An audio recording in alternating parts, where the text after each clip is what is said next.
Hi everyone, it's Shar. Welcome back to my channel. I am back and I am here with a book haul. This isn't a massive book haul, but a lot of my pre-orders that I put in at the beginning of the year came in, and I've also been doing some thrift shopping and finding some books. So I figured you and I could sit down together and go through some of the books that I picked up recently, and I'll show you what is on my radar for reading this summer. The first book that I got was actually a gift, so this was completely free, and I have Crying in H Mart by Michelle Zauner. This is a story of a woman whose mother passes away, and she's just talking about her experiences with grief, the complexity of the feelings that she is experiencing, and I believe she's in H Mart while she's doing this, so it's by an Asian author, and they're discussing their experiences with their parents and the loss of said parent. I've heard good things about this. This isn't priority TBR for me, but I'm very excited to get to it. These next few books I picked up at Target when they were having their buy 3 get 2 free deal, but I also had a $12 Target reward, so I only paid $18 for all 3 of these books. I picked up Only and Forever by Chloe Leese. This is the book that I got for free in that deal, and in this book we are following the final brother in the Bergman Brothers series. He runs a romance bookstore, and he gets introduced to the love interest, who is a thriller author looking for support in writing the romantic subplot in her story, and it's their love story. And Chloe Leese writes a lot of stories featuring heavier topics and characters who are dealing with very difficult things, so I'm excited to read this. I haven't loved the Bergman Brothers series prior to this. They've just been okay for me, but this is a story about a man who runs a romance bookstore, so obviously I picked it up. Wild Love by Elsie Silver. This is another book that I picked up in Target. All of the next books are the ones I picked up in Target.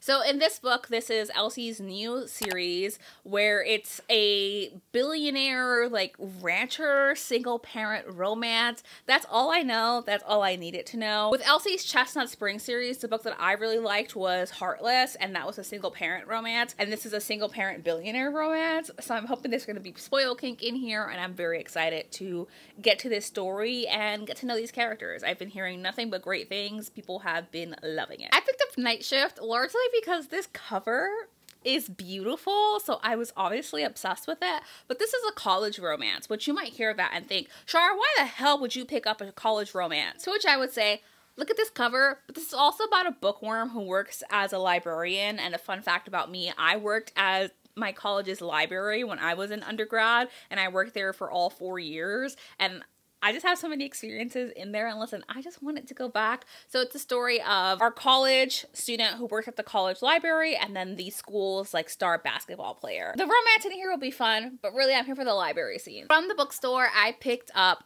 Royal Holiday by Jasmine Guillory. I picked this up for 54 cents. This is a story that honestly I don't know much about. I think it's a story of a woman who goes to England and she ends up in a relationship with the bodyguard or someone who works for the royal family. I really liked a book that I read from Jasmine Guillory before, and I've also really disliked a book that I read from Jasmine Guillory before, but I'm hoping that this one is going to work for me because While We Were Dating is one of my personal favorites, so I'm really hoping that I can fall in love with this story as well. It's yet another really exciting pre-order that came in just for the summer by Abby Jimenez. So excited to have it in my hands. This is a story about 2 people who believe that they are cursed in love, because each time they end a relationship, that person then goes on to find their soulmate, and they're thinking, what the heck is wrong with me? They encounter each other, realize they have the same curse, and decide that they're going to date each other to cancel that curse out, and they're going to date just for the summer. As we know, they're going to fall in love. I've eaten up the past 2 books that Abby Jimenez has published, so I'm hoping this one will also be a win for me because I've seen so many people just rave about this book and I want to be part of the hype. And we're on to the final 3 books. From Book of the Month, I very reluctantly purchased a book because they charged me and I had to use that credit, otherwise I couldn't cancel the account. I would just lose the credit, which is a waste of $20. So I just went ahead and picked up How to End a Love Story. This isn't one that I'm super excited about, and I'm going to be very honest with you and tell you that someone spoiled this story for me. And I was really fucking mad. But this is a story of a woman very meta. She wrote a book, and that book is turning into a movie, and she's in the writing room for that movie. And when she's there, she encounters this man who has a connection to her and her family. That's the part that was spoiled for me, what the connection is.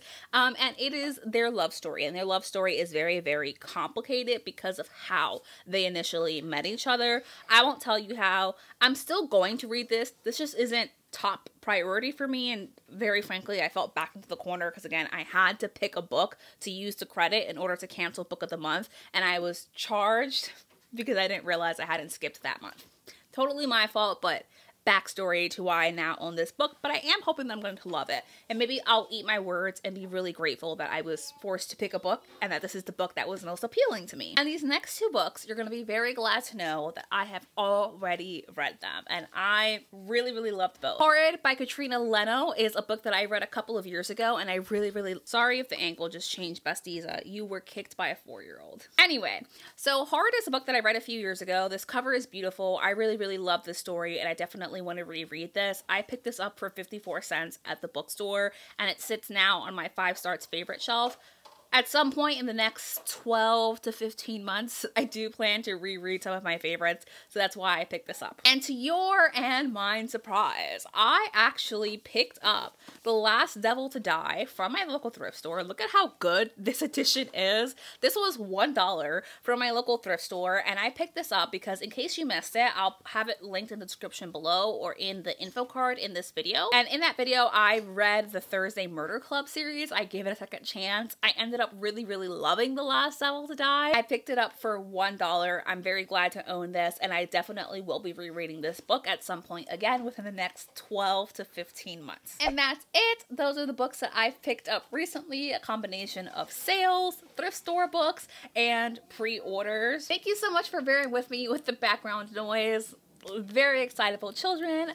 Let me know what books you picked up recently or what book you're looking forward to reading this summer. If you've gotten to the end of the video and you want to leave an emoji, you can leave the bunny emoji in the comments below for L behind me. And I am going to see you in my next video.